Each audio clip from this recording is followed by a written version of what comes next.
आज की हिंदी कक्षा में आपका स्वागत है।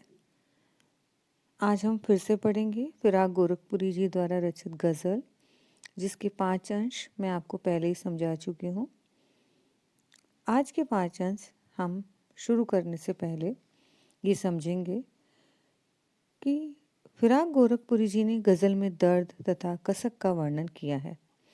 उन्होंने बताया है, लोगों ने उन्हें सदा ताने दिए हैं और उनकी किस्मत हमेशा उन्हें दगा देती रही। दुनिया में केवल गम ही था जो उनके पास था।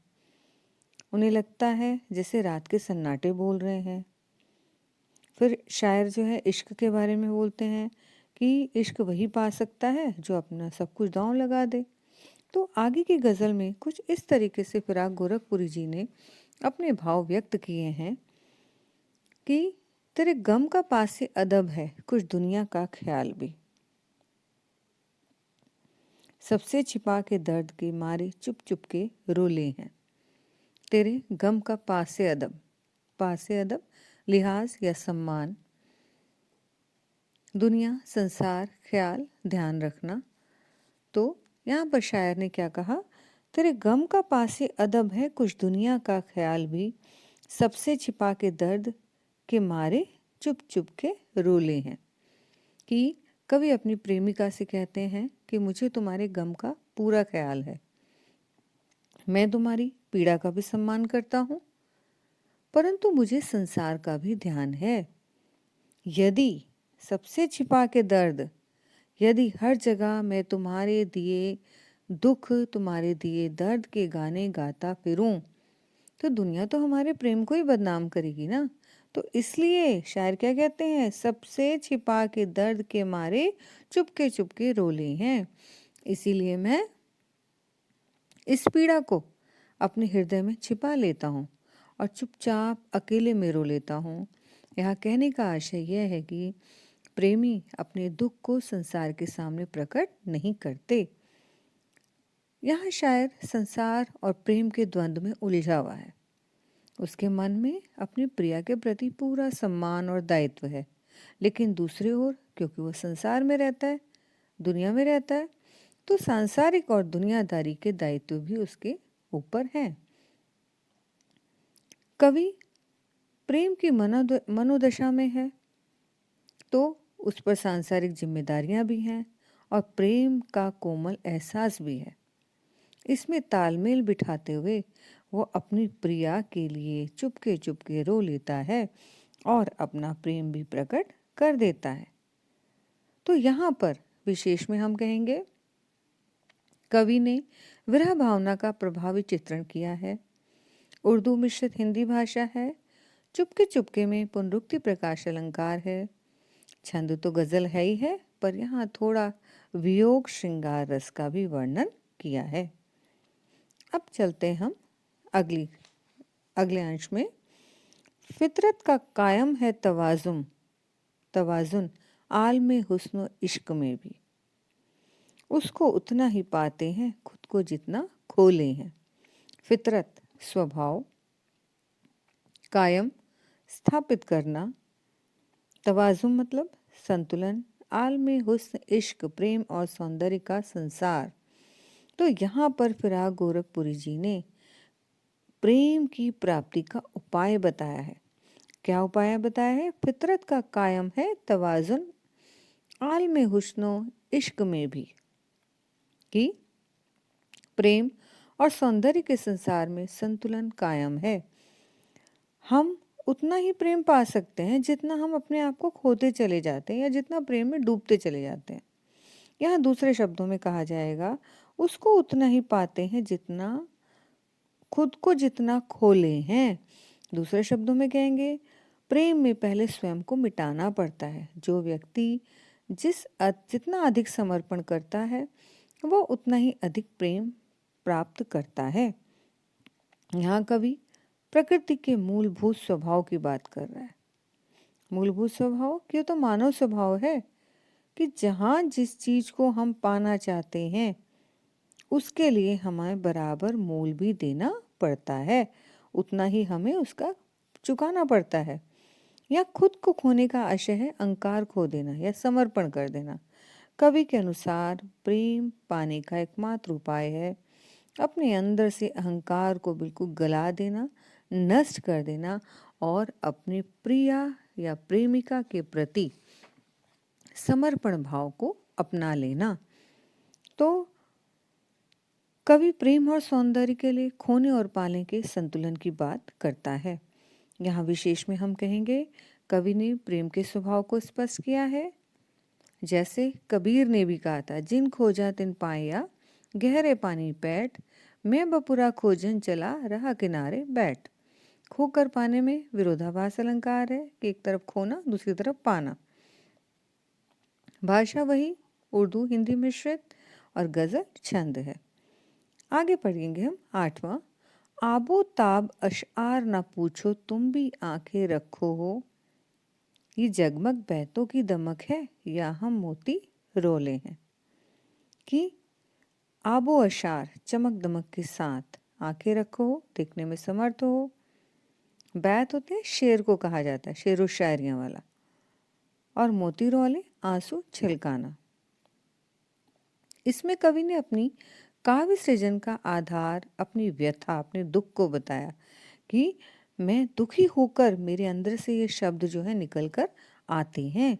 कवि क्या कहता है यहाँ पर, आबो ताब अशार ना पूछो तुम भी आंखें रखे हो, कि तुम्हें मेरी शायरी में जो चमक दमक दिखाई देती है ना, उस पर फिदा मत हो। क्यों? तुम्हें अपनी आंखें खुली रखनी चाहिए, अर्थात ध्यान से देखना चाहिए। क्या है ये जगमग बैतों की दमक है या हम मोती रोले हैं। कि मेरी शेरों में जो चमक है वो मेरे आंसुओं की देन है, मेरे दुख की देन है, मेरे दर्द की देन है। दूसरे शब्दों में कवि की जो पीड़ा है ना, वही उसके काव्य में दर्द बनकर उभर कर आती है। यहाँ आबो ताब अशार का मतलब है कविता की ऊपरी चमक धमक या कलाकारी। आंखें रखो का मतलब है पूरी समझ रखना या कविता की हर बात को समझना। कहने का आशय यह है कि कवि की पीड़ा शब्दों का रूप धारण करके गजलों में प्रस्तुत होती है और कवि उस पीड़ा को बहुत खूबसूरती से दिखाता है। यहाँ विशेष में हम कहेंगे कवि ने विरह को काव्य के सृजन का आधार बताया है। जैसे बच्चन जी ने भी कहा था, मैं रोया इसको तुम कहते हो गाना, मैं फूट पड़ा तुम कहते छंद बनाना। तो मोती रोले विरह को व्यक्त करता है और आंखें रखना एक मुहावरे का सुंदर प्रयोग है। उर्दू की थोड़ी कठिन शब्दावली, वियोग रस है ही है, आबो ताब में अनुप्रास अलंकार है। अब देखिए अगला। ऐसे में तू याद आए है अंजुमने मैं के रिंदों को, रात गए गर्दू पे फरिश्ते बाबे गुनाह जग खोले हैं। अंजुमने में शराब की महफिल, रिंदों को कहते हैं शराबियों को, गर्दू आकाश, फरिश्ता देवदूत होता है, बाबे गुनाह मतलब पाप का अध्याय या पाप के बारे में जानकारी प्राप्त करना, जग संसार। इस शेर में कवि ने प्रियजन की यादों का बखान किया है। कैसे किया है?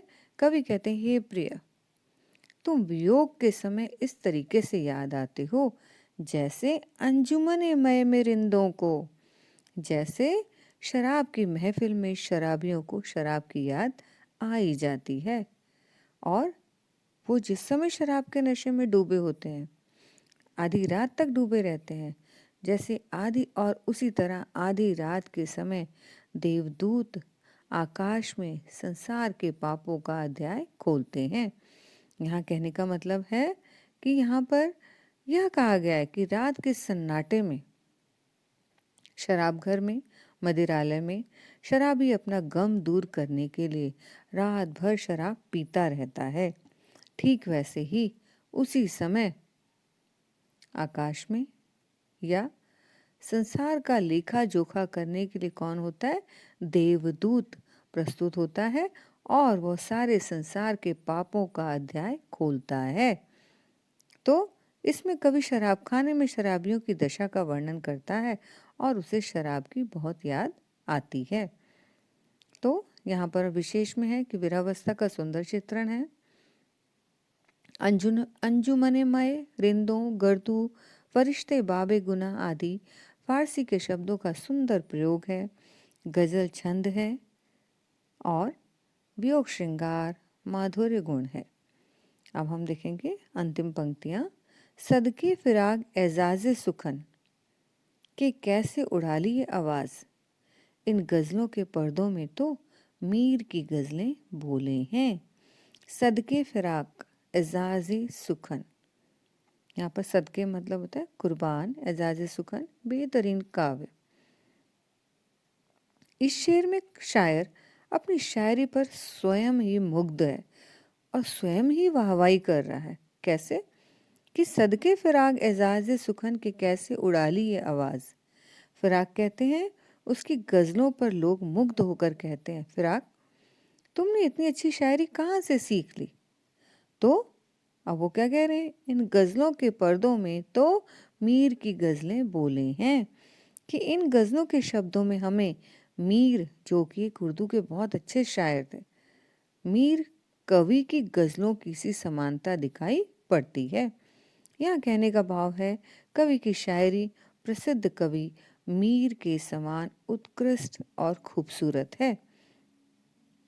यहाँ पर लोग फिराक की प्रशंसा में कहते हैं कि फिराक तुम्हारी कविता की सुंदरता देखकर ऐसा प्रतीत होता है तुम्हारी वाणी में प्रसिद्ध शायर मीर की मधुरता घुल गई है। यह कविता आत्म प्रशंसा का शेर है, क्योंकि कवि ने स्वयं अपने शेर में अपनी ही प्रशंसा की है। तो यहाँ हम विशेष में कहेंगे कवि अपनी प्रशंसा स्वयं कर रहा है। उर्दू शब्दावली का सुंदर प्रयोग है। गजल छंद है। उड़ा लेना मुहावरे का अर्थ है चुराना। तो आज यह कविता समाप्त हुई है। अब नए पाठ के साथ हम प्रस्तुत होंगे। उम्मीद है आपको यह गज़ल पूर्ण रूप से समझ में आ गई होगी। धन्यवाद।